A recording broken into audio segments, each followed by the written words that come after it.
सारी दुनिया के अंदर तबाही मची हुई है और पाकिस्तान तहरीक इंसाफ की क़यादत को ये पड़ी हुई है कि ईद के बाद हमने एहतजाज करना है और एहतजाज करते हुए हमने जो फ़ोर्स बनानी है उस फ़ोर्स के जो रज़ाकार हैं उनसे हमने किस किस्म का वादा लेना है और वादा ये है कि आप गोलियां खाने के लिए तैयार हो जाएं।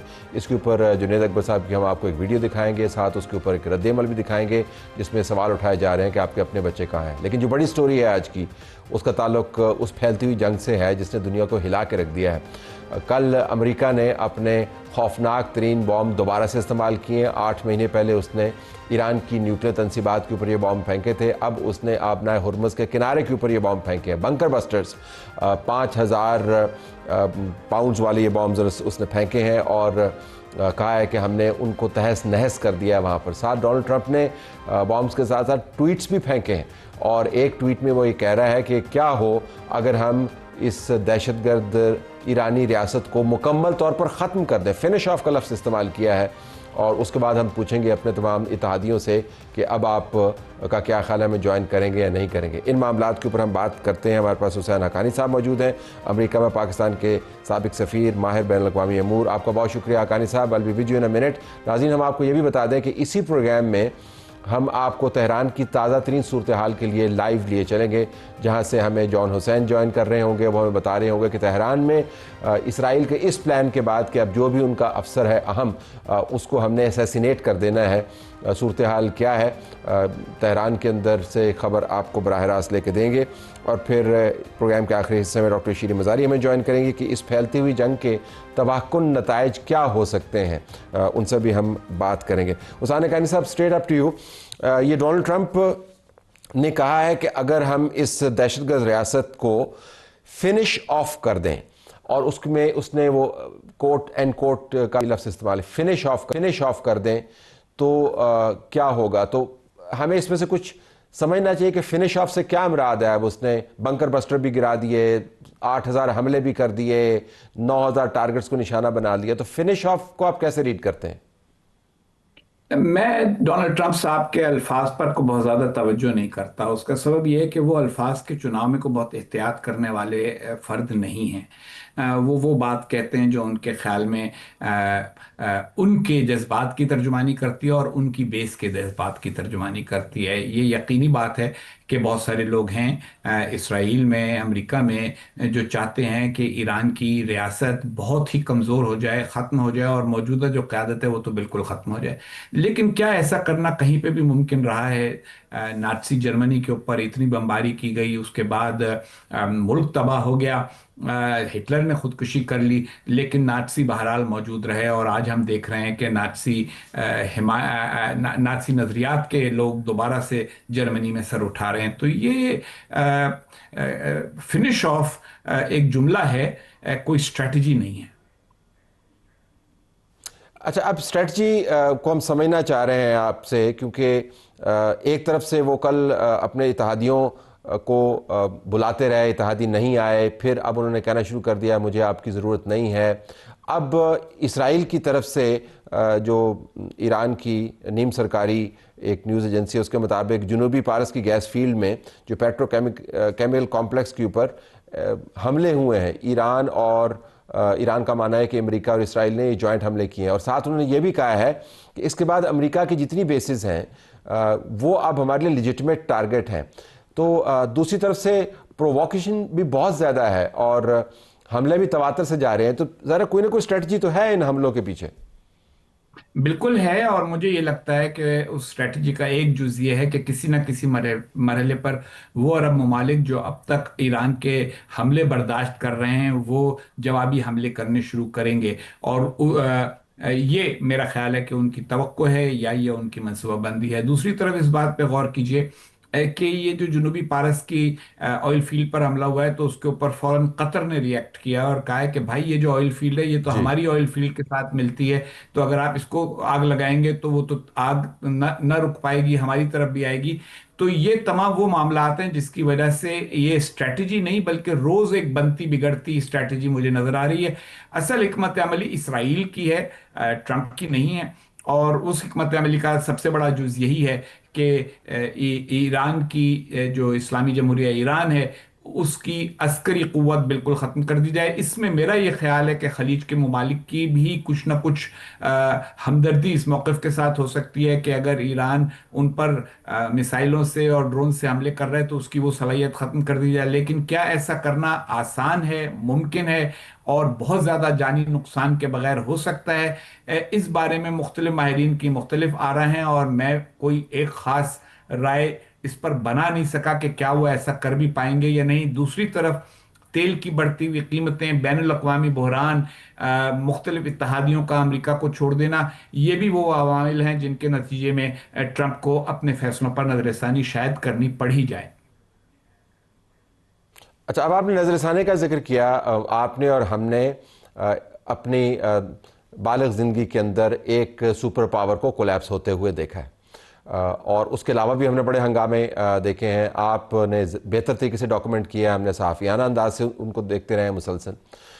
اب ایک کہانی یہ ہے کہ جب ڈونلڈ ٹرمپ کی بات اس کے ایسے الائز جن کو وہ موک کیا کرتا تھا، جن کا وہ عام زبان میں توا لگایا کرتا تھا، جن کی وہ نقلیں اتارا کرتا تھا، جب وہ لوگ بھی اس کو گھاس نہیں ڈال رہے، تو ایک ایسی طاقت جس کا زور اب صرف کیوبا کے اوپر چلتا ہے اور اس کی کوئی بات ماننے کو تیار نہیں ہے، اور اس کا بس نہیں چل رہا کہ وہ آبنائے ہرمز کے ساتھ کیا کرے، کیا آپ دیکھ رہے ہیں کہ تاریخی پیرائے کے پیش نظر کہ یہ ایک ڈکلائننگ پاور ہے اور ٹرمپ جو ہے وہ شاید آخری کیل ہو اس امریکہ کی سپریمیسی میں؟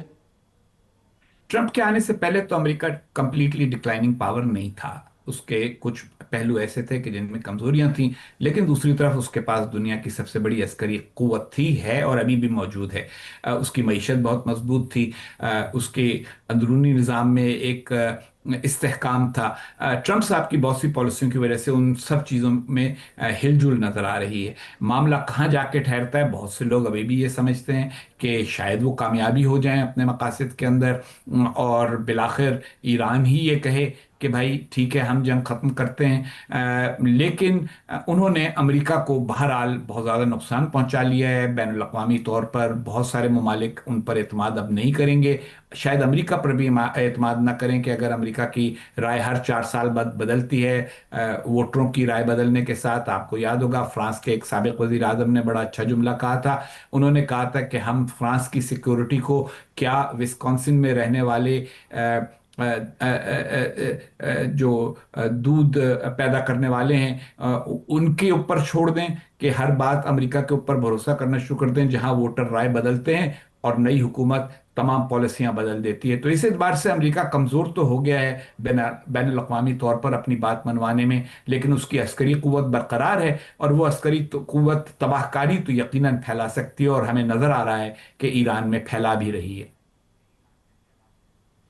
یہ فرمائے گا کہ امریکہ کے اندر کی جو بحث ہے اس کا ایک پہلو یہ بھی ہے کہ جب سے ان کے کاؤنٹر ٹیررزم کے چیف نے استعفیٰ دیا ہے، اس کے خلاف بھی بڑی کیمپین چل رہی ہے، اور ہم نے اس کے جو ایکس کے اوپر پوسٹ آیا اس کا اے آئی کا تجزیہ کروایا، تو وہ تجزیے کے اندر انہوں نے بہت سارے رسپانس ہیں، اس کا انہوں نے ایک سیمپل اکٹھا کیا، اور سیمپل کے اندر انہوں نے بتایا کہ تقریباً 60% لوگ اس کے حق میں بات کر رہے ہیں، 30% لوگ جو ہیں اس کو بہت تنقید کا نشانہ بنا رہے ہیں کہ تم چوہے نکلے، تم تو ریٹ ہو، تم بھاگ گئے ہو، اور تم دوغلے ہو، وغیرہ وغیرہ۔ 10% لوگ جو ہے تذبذب کا شکار ہیں۔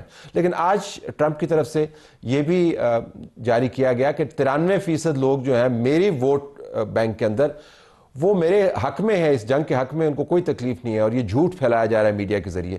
تو میں ذرا امریکہ کے اندر سینٹیمنٹ کو گیج کرنا چاہ رہا تھا، آپ کے خیال میں وار کے بارے میں سینٹیمنٹ کیا ہے؟ میرا یہ خیال ہے کہ یہ بات واضح ہے کہ جنگ کو بہت زیادہ مقبولیت حاصل نہیں ہے۔ جو ڈیموکریٹک پارٹی کے سپورٹر ہیں وہ تو ویسے ہی صدر ٹرمپ کے ہر فیصلے کے خلاف ہیں، لیکن وہ ویسے یہ جنگ چاہتے بھی نہیں تھے۔ 2 ڈیموکریٹک صدور نے ایران کے ساتھ معاملات کو مختلف طریقے کے ساتھ طے کرنے کی کوشش کی، لیکن دوسری طرف ایک कोर सपोर्ट ट्रंप की मौजूद है, इसलिए वो सदर बने हैं। और क्या वो कोर सपोर्ट मुकम्मल तौर पे उनके साथ है? मेरा नहीं ख्याल ऐसा है। बहुत सारे लोग ये कह रहे हैं कि उन्होंने तो वादा किया था कि कहीं जंगें नहीं करेंगे, खासतौर पर मशरिक़ वस्ता में जंगों में शरीक नहीं होंगे, और अब वो फिर जंग की तरफ हमें लेके जा रहे हैं। अब तक क्योंकि इस जंग में ज़्यादा जानी नुकसान नहीं हुआ, तो शायद वो फैक्टर अभी तक लोगों की राय का एक सबब नहीं बना। लेकिन जैसे ही कोई जानी नुकसान हुआ, लोगों में इस पर भी रद्द अमल आएगा। मेरा ये ख्याल है कि जहाँ तक ये 93% की बात है, तो ये वैसी ही बात है जैसी पुराने ज़माने के डिक्टेटर्स के इंतखाबात के अंदर 60-60, 70-70% पर वोटों पर वो मुतमईन नहीं होते थे। हमेशा यही कहा करते थे कि 93%, 90%, 97% वोट हमें मिले। ये भी वैसी ही बात सदर ट्रंप ने कर दी है। उनकी राय को इस वक्त बहुत ज्यादा सवाल और जवाब का सामना है, और बहुत सारे लोग खुद उनकी अपनी हुकूमत में, उनकी अपनी पार्टी में और उनके हामियों में ऐसे हैं जो उनके इस फैसले से मुत्तफिक नहीं हैं। अभी जब मैं आपसे बात कर रहा हूं तो अल जज़ीरा ने रिपोर्ट किया है कि सऊदी अरेबिया का कहना है कि 2 उन्होंने मिज़ाइल, बैलिस्टिक मिज़ाइल और 2 ड्रोन उन्होंने इंटरसेप्ट किए हैं जो उनके मशरकी हिस्से की तरफ जा रहे थे, और एक रियाद रीजन की तरफ भी जा रहा था। तो जिसका आप जिक्र फरमा रहे थे कि अब रद्द अमल तो ईरान की तरफ से आएगा, और फिर जहाँ जहाँ पर अमरीकी बेसिस हैं उनको निशाना बनाने की कोशिश करेंगे, लेकिन बीच में ये जो ममालिक हैं ये भी फिर डिप्लॉय कर सकते हैं अपनी फोर्सेस को। इस वक्त जो सूरत हाल है उसके पेश नज़र आपका क्या ख्याल है कि ये जंग बुनियादी तौर पर जो इसराइल की तरफ से शुरू की गई, Amlan Iran versus rest of the Arab ममालिक, ये बन सकती है? इसका इम्कान मौजूद है, और इसलिए मौजूद है कि ईरान ने अरब ममालिक पर हमला करना शुरू किया है। अगर वो सिर्फ बेसिस को निशाना बनाते तब भी कोई बात थी, लेकिन ये बात वाज़ेह है कि उन्होंने सिर्फ बेसिस को निशाना नहीं बनाया, अमरीकी अड्डों को निशाना नहीं बनाया, उन्होंने इंफ्रास्ट्रक्चर को भी निशाना बनाया है। और वो ये कह रहे हैं कि जैसे हम अमरीका तक नहीं पहुंच सकते, इसलिए हम तुम्हें निशाना बना लेंगे। ये बात अरबों के लिए काबिल कबूल नहीं है, और इसका यकीनन कोई ना कोई रद्द अमल होगा जो ईरान के लिए अच्छा नहीं होगा। ज़रा पाकिस्तान की डिप्लोमेसी के ऊपर भी थोड़ी सी बात कर लें। इसहाक डार साहब भी सऊदी अरब में मौजूद हैं। ज़ाहिर है हम ये जंग नहीं चाहते, ना ही हमने शुरू करवाई है, ना हम इसको रोक सकते हैं, लेकिन we are in the eye of the storm. मैं आपसे जानना चाहूँगा कि जब आप ज़रा डिटैच होकर पाकिस्तान की पॉलिसी को देखते हैं, तो अभी तक जिस तरीके से हमने जो भी पत्ते हमारे हाथ में खेले हैं उनके बारे में आपकी राय क्या है? मेरा ये ख्याल है कि इस वक्त तक हमने एहतियात ही की है, और यही हमारे लिए बेहतर है। ईरान हमारा पड़ोसी है, अरब ममालिक हमारे हलीफ भी हैं, दोस्त भी हैं, भाई भी हैं, और फिर साथ ही साथ अमेरिका के साथ भी हमने ताल्लुकात बरकरार रखने हैं। इस मौके के ऊपर किसी किस्म की जज्बातियत का मुजाहरा ना करना और अपने मफादात को बचाना, यही हमारे लिए ज़रूरी है। क्या हम इसमें पूरी तरह कामयाब हुए हैं ये वक्त बताएगा, लेकिन हमारी कोशिशें बहरहाल इस वक्त तक सही समत में जा रही हैं। अगर हमने अमेरिका की तरफ ज़्यादा झुकाव दिखाया होता तो ये हमारे लिए प्रॉब्लम बनता, अगर हमने ईरान की तरफ झुकाव दिखाया होता तो ये हमारे लिए प्रॉब्लम बनता, और अगर हम अरब ममालिक के कहने के ऊपर कोई इकदाम करने पर तैयार हो गए होते तो ये भी हमारे लिए मुश्किल बनती।